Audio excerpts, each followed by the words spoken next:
न्यायपालिका के फैसले को स्वीकार करना चाहिए। इस देश के अंदर चाहे अमीर या गरीब, छोटा या बड़ा, कोई न्यायालय के सामने सब समान है।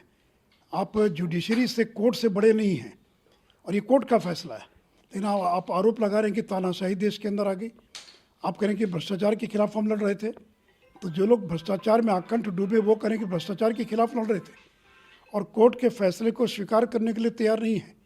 अगर चुनाव हार जाएंगे तो ईवीएम खराब हो गई, अगर मनोनुकूल निर्णय नहीं आया तो न्यायपालिका जो वो प्रभावित है, अगर मीडिया आपके बयान को ठीक से नहीं छाप रही है तो कहेंगे कि जो मीडिया वो बिक गई। तो इनको किसी पर भरोसा नहीं है। ये ऐसा लोकतंत्र चाहते जिसमें लूटने की छूट मिले, ऐसा लोकतंत्र चाहते हैं जिसमें किसी को भी गाली गलौज की जा सके, किसी के बारे में भी कुछ भी अपशब्दों का प्रयोग किया जा सके। देखिए, आईपीसी की धारा 499 और 500 जो मानहानि के मुकदमे से जुड़ी हुई धारा, ये पिछले 90 साल से आईपीसी के अंदर है। ये कोई आज की धारा नहीं है। तो कोई व्यक्ति प्रधानमंत्री को, एक बड़े समुदाय को, मोदी सरनेम वाले सारे लोगों को चोर कहा के निकल जाए, और अगर कोई कोर्ट गया और कोर्ट ने कहा, आपकी बात को स्वीकार नहीं किया और उसने आपको दोषी करार दिया, तो आपको तो पहले ही इस्तीफा दे देना चाहिए था। और देखिए, स्पीकर ने तो वही किया जो कानून के अंदर लिखा हुआ है। कानूनी प्रावधान था कि अगर 2 साल से ज़्यादा की अगर सज़ा किसी को हो जाती है किसी मामले में, तो फिर किसी भी सदन का सदस्य नहीं रह सकता है।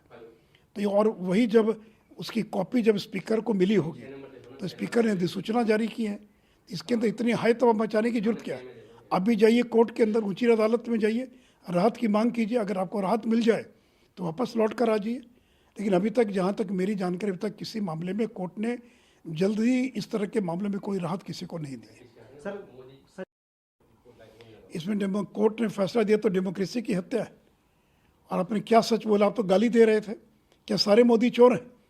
इस देश के अंदर कम से कम 1-2 करोड़ लोग होंगे जो मोदी सरनेम रखते हैं और अधिकांश पिछड़ी जाति से आने वाले लोग हैं। क्या सारे लोग चोर हैं? यही आपका सत्य है या यही गांधी की अहिंसा है?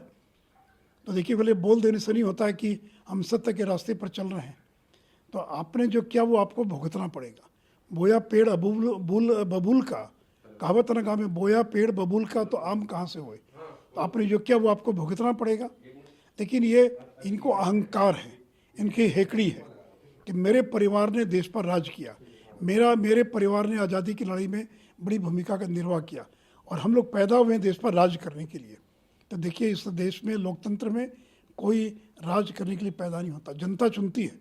और नरेंद्र मोदी ने 2014-2019 में इस देश पर से लोगों की सेवा करने के लिए उनका चुनाव किया है और 2024 में फिर एक बार नरेंद्र मोदी लौट कर आएंगे लोगों की सेवा करने के लिए। सर, आपने भी आखिरी दौर में है सुनवाई, उसको लेकर के आपने, देखिए, इसी मामले को लेकर मैंने भी पटना के मुख्य न्यायिक दंडाधिकारी के कोर्ट में और लगभग 4 साल पहले मुकदमा दर्ज किया था।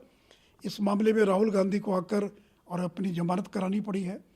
अगले महीने की किसी डेट को, किसी तिथि पर उनका अपना बयान दर्ज कराने के लिए आना पड़ेगा। फिर आर्ग्यूमेंट्स होंगे, बहस होंगी, उसमें कोई फैसला आएगा।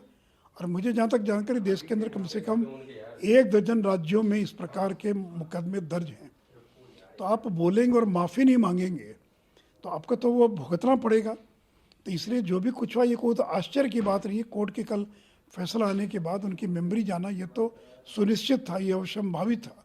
इसलिए ये कोई मेरे लिए आश्चर्य की बात नहीं है।